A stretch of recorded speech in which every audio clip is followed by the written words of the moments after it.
I am Ulrich Michel Schmidt. Um, Most people know me as Schmitty, and this is leather care for Squires and their knights too. This is basically a course that I was voluntold to create from a 5-minute spiel that I normally give to people who buy my leather products by my Laurel, who happened to be there when, well, now Mistress Lynne was asking me if I'd like to share my spiel with Rum. So my Laurel said he'd love to. And so I made a class out of it. Speaking of laurels, this is my Laurel here. The first thing everyone might want to know is who am I and what business do I have teaching leather care? I have been in medieval reenactment since I was 19 years old. I have been doing leatherworking about 2 years after that. So since I was about 21. So I've been leatherworking now for about 22 years. I am a apprenticed to Master Eric Orvander, who is Laurel by the Midrealm in his leatherworking. The picture on the title slide here is actually him in his leather lorica.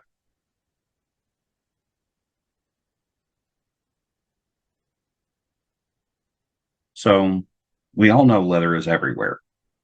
Um, it has been and always will be ubiquitous to our society. We're going to start with a brief history of leather and its care, and I mean very brief. Um, Quick once over on basic leather care, a question and answer comparison session on conditioning versus oiling, section on deep cleaning, the portion that's really for uh, armored fighters is dealing with sweat, and then final tips and takeaways. So starting with the history of leather care, as you can see, I've got a couple medieval images there. These are from the Mendel manuscript from Nuremberg, dated approximately 1425. These images are of a retiree's home where widowed or never married men would go. And there were approximately 12 of them at any given time in the house, and they just worked on making leather all day. So records detailing leather usually focus on the tanning and dyeing processes.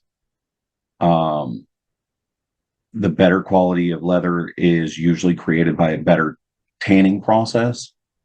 And so even historical records dealt with this. Leather dates all the way back to pre-recorded history. Animal hides with um, some type of preservation applied to them have been dated back to the same time as Homo sapiens. Uh, Recorded history has leather tanning and care dating to Egyptian and Roman times. The care almost identical to as it is today, wiping it clean with damp cloths and then conditioning with oils, fats, tallows, and waxes. The only other source that I could find was a single reference to Phoenicians would take their leather and stomp it into Crimean clay dust, which was a very fine abrasive and very absorbative. I apologize. And so it would scrub the leather clean and allow the dust to absorb any sort of residue that was on there. And then they would remove that dust and any remaining debris with a gum that they had made from boiled soapweed. Now, part of the problem we found is leather was very much a throwaway good. So your leather would last as good as the tanning process would allow it to. And care wasn't really taught or was considered to be common sense knowledge. So there was no need to teach it because your leather was dependent on the tanning process. So historical references are very, very scarce. So even today, everyone teaches leatherworking. I bet every last one of us has seen Most of us probably even have a piece of armor that looks this nasty in their kit or in their past. This was actually donated to me, and I took the picture myself of one of the first gorgets I ever made. A friend of mine got it for me, used it as loaner, never, ever, ever took care of it. And then eventually, when he started taking other fencers under his wing, he realized the gorget was beyond repair, took it apart, patterned it, and started copying my gorget to make more gorgets for his fencers. And when I asked about bad leather picks, both me and my Laurel found that we do not keep enough shame picks of bad leather goods that come to us. So it was really hard to find picks of the awful leather we've seen. And so he brought this to me, and my first question was, what in the world did you do to my gorget? His answer was exactly what you told me not to do. Ignore it. So I can't tell you how many times I've had people bring a piece of leather armor to me in this shape, asking me, telling me, my knight helped me make this. Can you help me fix it? And the answer is, when it's that bad, no. We can restore it. We can try to mitigate the damage, stop it from getting worse, but we can't fix it. So, like I said, everyone teaches leatherworking. No one teaches care. The source that is cited on this slide is a gentleman who was writing his thesis for his doctorate in museum curation preservation arts. And he has much the same concern as this presentation shows. Leather care is undertaught. He cites many a relic that was in the restoration process in which the leather was destroyed because the curator or the restorationist trying to repair it tried to restore it like they would paper or wood goods and ended up destroying the leather. So everyone knows that leather can last a lifetime if it's properly cared for. What's going to kill leather is neglect. A little bit of care, and it really is very simple and very easy. And you have leather goods that will last your entire life. I still have in my kit the very first belt and belt pouch I ever bought when I was 19, 20 years old from a Renaissance store. And I use them as loaner gear and as storage, and they're still 100% functional. If we all try to help each other understand how to take care of our leather when we teach leatherworking, or when we give someone any leather goods, then our leather will last longer. Our fighters will be safer because our armor will be more secure, and our society will be beautified. So, as promised, we're going to start with some basic care. Simple maintenance of any leather good you have. To start off with, you want to use a soft, dry brush to remove any visible debris, dust, dirt, anything that's collected on it. You want something with soft but stiff bristles. A lot of your commercial scrub brushes will fit this bill as long as the bristles aren't too stiff. I personally prefer to use a fingernail brush. It's designed to be stiff enough to get the dirt out from under your fingernails, but soft enough that it won't hurt your skin or your cuticles. So this is about the strength you want your bristles to be at. Once you have any visible dirt off, if there's more like dust or something that's not coming off with just the brush, use a soft, damp cloth and wipe it clean. If you're going to use a cleaning agent, don't use commercial soaps.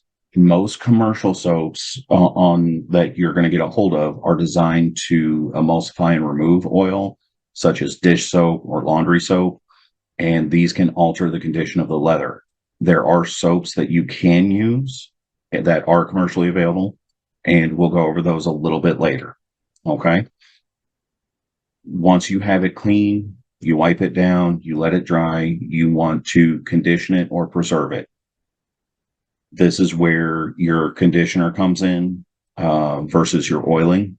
And we will go over that here in just a moment. And then finally, if you want, you can waterproof your leather. So, as promised, choosing your conditioner, mink oil versus conditioner. Mink oil is a solid oil. This can be found just about anywhere shoe care stuff is found. You may also see it under the name shoe conditioning oil, but it's a solid fat. It's a solid oil. So it's going to penetrate your leather better. And it's because the oil itself is soaking into the leather, it's going to waterproof your leather. The downside to that is it may discolor or darken your leather. So if you have something that you're wanting to preserve, this may alter the coloration of it.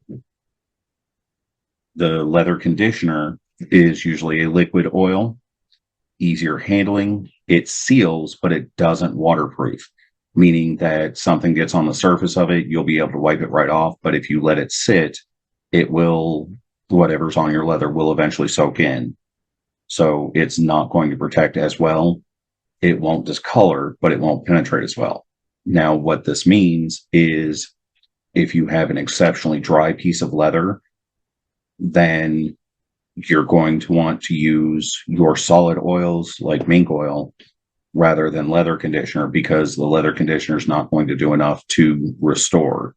In my experience, leather conditioner is best used to take leather that's in reasonably good condition or in good condition and keep it that way.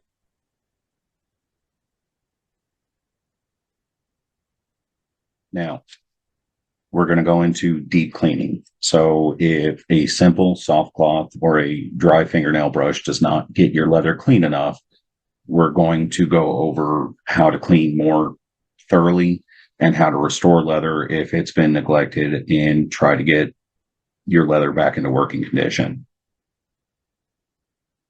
So I promised I'd tell you about soaps that are safe to use. You want to look for oil-based soaps. Saddle soap, which comes in liquid or solid. Murphy's wood soap, anything that's oil-based. I personally use a glycerin soap that works very, very well. These oil-based soaps are going to help scrub your leather and clean it like soap cleans whatever without drying out your leather. It's going to leave that oil behind and help kind of start the conditioning process. This will not condition on its own. However, it will not strip your leather and alter its makeup by stripping chemicals out. Another option you can do is vinegar and water. Make sure it's white vinegar mixed with water, 50-50 blend. Use just a cloth. Do not submerge your leather in this. Use a cloth, scrub at the spot, and let it dry completely between applications. Once you're done, this vinegar and water is going to dry your leather out, so you're going to want to make sure to condition again. Another option is oil and vinegar. 2 parts olive oil to 1 part white vinegar. This kind of creates a vinegar oil-based soap. This is going to, again, do the same thing that vinegar does, help pull that stain out, break up whatever's making your leather dirty. The oil is going to soak into the leather and help condition it. If you have trouble spots and you actually need to scrub or take a fine abrasive to it, toothpaste can work. Non-gel, so you want the white paste, is going to work best. And that's going to do better on lighter color leather or small spot work. Once you've cleaned your leather by your preferred method, you will soften your leather based on its condition and your preference versus mink oil or 4-in-1 conditioner. And all will be right in the world. When cleaning your leather with a soap or a cleaning solution, always test your cleaner on a small nondescript portion before you actually clean your item. Every piece of leather is cured a little different, is tanned a little different, is sealed or treated a little different, is going to be dyed and sealed a little different. So these conditioners will affect each combination a little bit differently. And some of these may not be safe for your goods, and you won't know until you get it going. So I normally like to, the first time I use a procedure, test it on the wrong side in a small corner where no one's going to notice if it does discolor the leather. So just remember to be careful. So there are some trouble spots we'll need to address.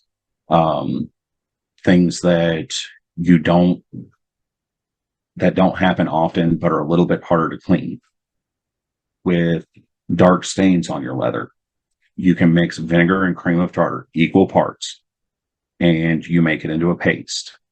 So I would recommend starting with either a teaspoon or a tablespoon, depending on how much you've got to clean, of each.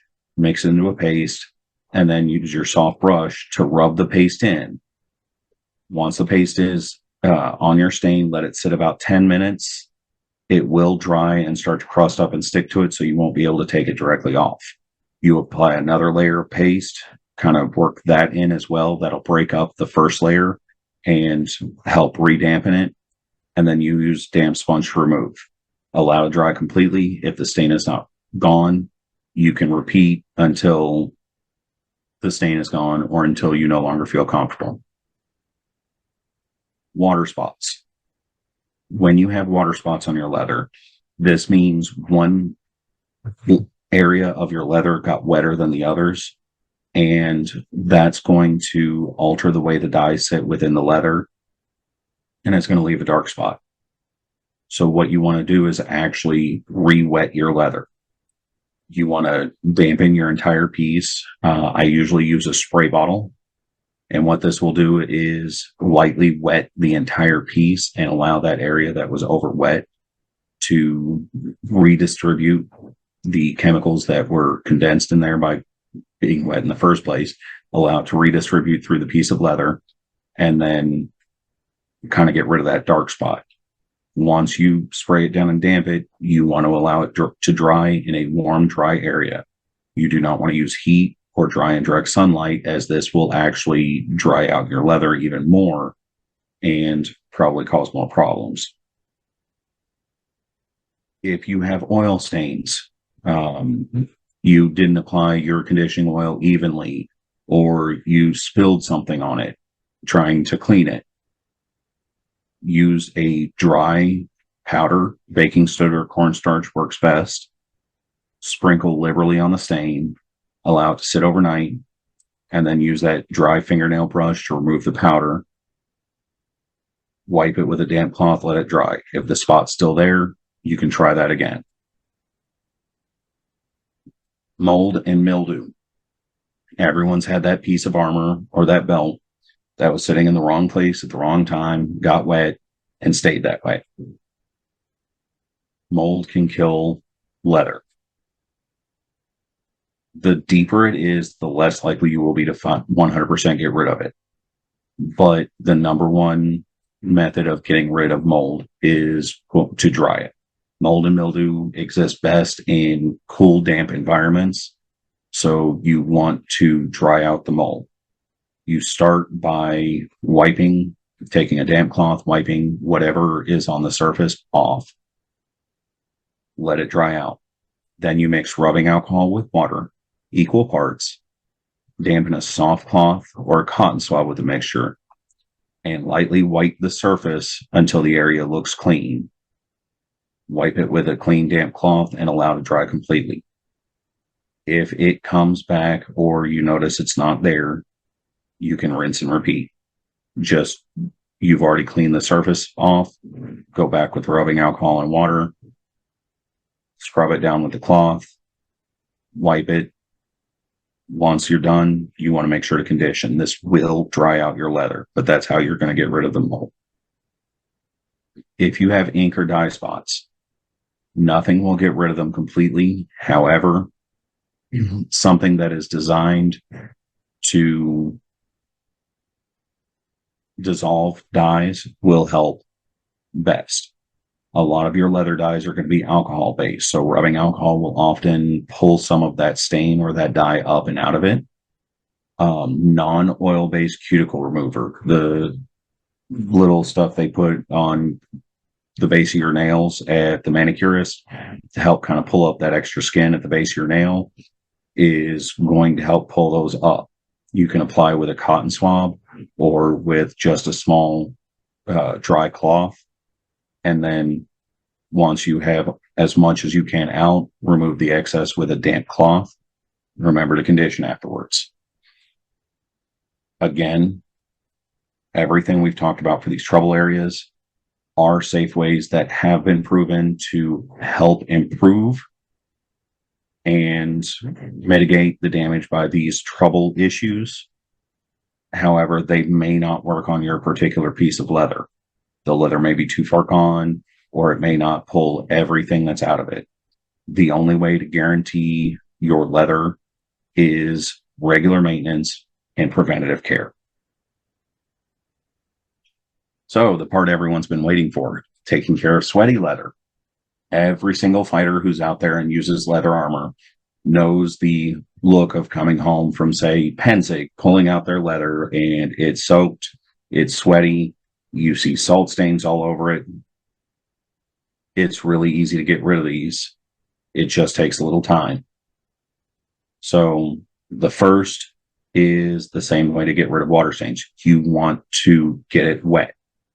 The idea is the water bath will pull the salt out of the leather and redistribute the liquid so that everything will come out.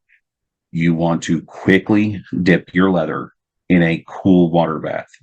If you have a full cuirass, run a cold bath or have a big bucket in your shop and dunk it real quick. You want to leave it to hang and dry in a cool, well-ventilated area.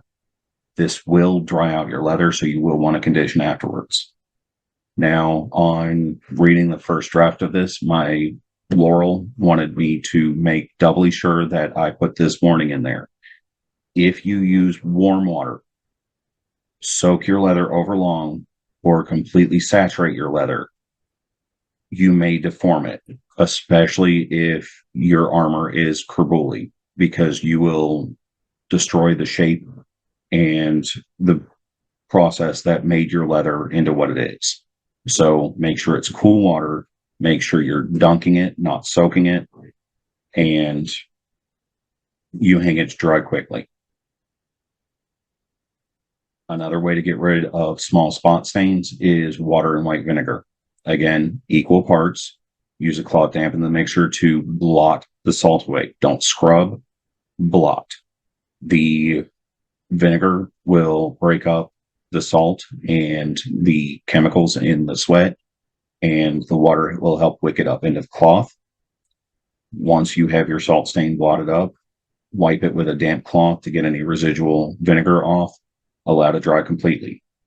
This method may take multiple attempts, but again, remember, vinegar will dry out your leather, so you want to make sure to condition it when your leather is finished being cleaned and fully dried. Restoration. So this is a picture of me working on a project at Penzig. I'm actually trying to clean up a piece of leather armor that somebody brought to me. The number one way to restore your leather is to keep it from getting damaged in the first place. Keeping up with your leather maintenance is going to be crucial, because any damage you make to your leather is permanent. Leather came from a living tissue but is no longer living, so it will not heal, it will not regenerate. You have to fix anything that's there, and sometimes the damage will not be undoable. So the only thing we can do is mitigate the damage that's there, minimize its effect on the leather, and try to keep it as functional as possible. Scratches in your leather are going to happen. You get little scuffs and abrasions in it, clean it with vinegar and water, wipe it with a damp cloth, condition it. This will make sure there's no dust or debris in that scratch. That will help break down the leather. And then the conditioning afterwards will help kind of plump up the tissue around it and help it kind of fill in that scratch. Cracks. This is what happens to your leather when you don't keep it oiled. So the leather has dried out to the point that flexing normally is starting to pull it apart rather than letting it bend. So you want to make sure to condition your leather, hydrate it with those conditioning oils with that mink oil. And in most cases, the cracks could be minimal. In that case, it adds character to it. As long as you keep it oiled, the damage won't continue. And it's just adding a bit of character to it. However, if the cracks are bad, there are commercial leather fillers that you can use that is composed primarily of an Elmer's or a wood glue and leather dust turned into a paste that you can use to kind of fill in those cracks with a flexible leather paste and be able to kind of disguise how bad they were and keep the cracks from progressing anymore. There are also commercial repair kits that have goods in there that will help you do so. These will come with instruction kits and tell you exactly how to use those. Fading leather, you want to re-dye it. Oftentimes spot dyeing is sufficient. I've had people come to me with faded, cracked belts when I condition them, especially with like mink oil. It brings the color right back to life.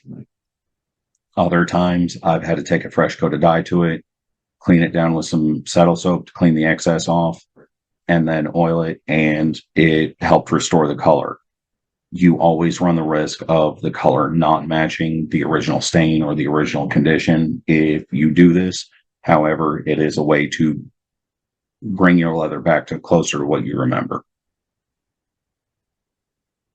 So, all this talking, what does it boil down to? Number one, keep it clean. Preventative measure, you can clean it with a dry brush. If that doesn't get it, wipe it with a damp cloth. If that doesn't get it, your oil-based soaps, your Murphy soap or your saddle soap or your glycerin. Keep it dry. If it's damp or if you just cleaned it, dry it at room temp. If you're going to somewhere where you know it's going to get wet, see if there's something you can do that will waterproof it. Keep it soft. You want to oil or condition your leather regularly. Now, I did mention this in the live class, and it didn't come up in this, so I'll bring it up now. There are leather goods you will see out there that nobody ever took care of that looks like someone's been lovingly taking care of it. For example, the saddle from the cowboy who does literally nothing more than take it off the horse and hang it up. Skin oil is great for leather. Your leather will naturally age. However, our sweat is awful for it. So every now and again, going in and oiling or conditioning your leather will keep it supple, will keep it from drying out, keep it from cracking. And finally, keep it up.